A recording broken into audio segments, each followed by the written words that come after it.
जी, बिहार में इलेक्शन होने वाले हैं। चुनाव आयोग द्वारा 65 लाख 70 लाख वोटर लिस्ट वोटरों के नाम काटे गए हैं। कैसे देखते हैं इस पूरे चीज को? देखिए, ये पूरी तरीके से ये एक योजनाबद्ध तरीके से प्लानिंग के तहत ये किया जा रहा है, काटा जा रहा है। और इसमें सभी लोग शामिल हैं जो पूरी तरीके से सरकार में जो बैठे लोग हैं शामिल हैं कि ये वोट कटवा रहे हैं। और ये भाजपा के दबाव में ये सारी चीज़ें चल रही हैं।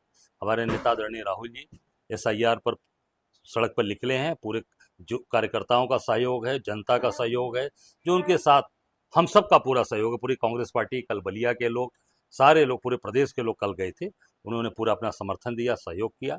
और हम ये होने नहीं देंगे। आप यही देख सकते हैं जहाँ बलिया है, ये बहुत बड़ी संख्या है। हमारे बलिया के बहुत लोगों की जमीन बिहार में है, जो गंगा जी के कटान की वजह से बिहार चली जाती है। अब हो सकता है बिहार के ही वोटर हो, यहाँ वोटर ना हो, बिहार की तरफ हो, तो उनका वोट क्या वो गलत हो गए? वो उनका वो SIR में उनका भी नाम काट दिया जाएगा। ये बलिया की बात कर रहा हूँ मैं, जहाँ मैं खड़ा हूँ। ये पूरा दियर क्षेत्र गंगा जी का किनारा है। तो ये इसलिए ये पूरी तरीके से लोगों को वोट से वंचित करने का काम है, पर कांग्रेस पार्टी और इंडिया गठबंधन इसको होने नहीं देगा।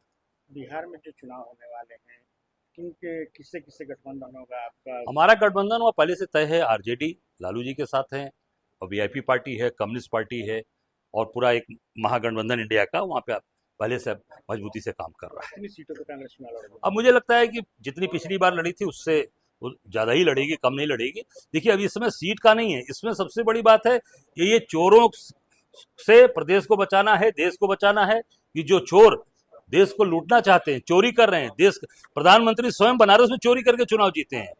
ये सबसे बड़ी बात आ रही है कि प्रधानमंत्री बनारस से, मैं उसका जीता जागता उदाहरण आपके सामने खड़ा हूं, मोदी प्रधानमंत्री बने हैं, चोरी करके जीते हैं बनारस से। आप देख लीजिए, 1 बजे तक मैं जीत रहा था, 7 राउंड मैं जीता हूं, और 1 बजे के बाद फिर सारे के सारे अधिकृत वेबसाइट बंद कर दिया। अब एक चुनाव आयोग ने बंद करके घोषित कर दिया 5:30 बजे की मोदी जी चुनाव जीत गए। इससे साबित होता है क्यों बंद कर दिया भाई। आपके हर राउंड की अपडेट बताने चाहिए थे ना, क्यों नहीं बताया आपने?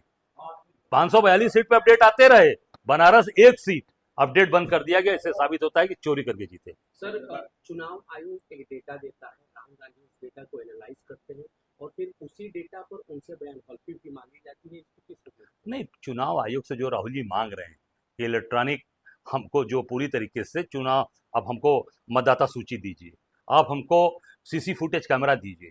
अब वो कह रहे हैं कि हम कैसे अरे महिलाओं का क्या, हम जो मांग रहे हैं कि जो लोग अंदर गए वोट डालने के लिए गए, वो सारी चीजों को हमको दीजिए। आप वो नहीं दे रहे हैं, क्यों? क्योंकि पूरी तरीके से इन लोगों ने चोरी की है, चोरी कराई।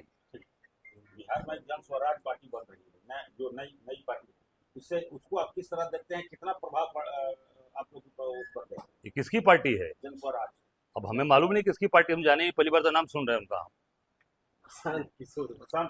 अरे प्रशांत किशोर तो भाई मोदी के लिए काम किए थे ना। मोदी के लिए 14 में किसने काम किया था? प्रशांत किशोर ने तो काम किया था।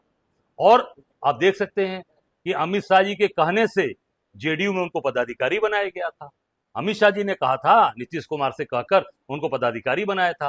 तो वो पार्टी किसके लिए काम कर रही है ये जग जाहिर है। तो क्या इस बार वो चिराग के जैसे हनुमान की भूमिका में है बिहार में? कौन? जैसे पिछले चुनाव में चिराग पासवान अपने नहीं, आप ये देखिए ना कि भाई अगर वो मोदी के लिए काम किए हैं तो इस चुनाव में किसके लिए काम कर रहे होंगे? ये जग जाहिर है। अगर वो काम उनके लिए किए और अमित शाह के कहने से उनको JDU का पदाधिकारी, राष्ट्रीय पदाधिकारी बनाया नीतीश कुमार ने, तो किसके कहने में है और किसके दबाव में काम कर रहे हैं और किसके लिए काम कर रहे हैं, ये साबित हो गया है।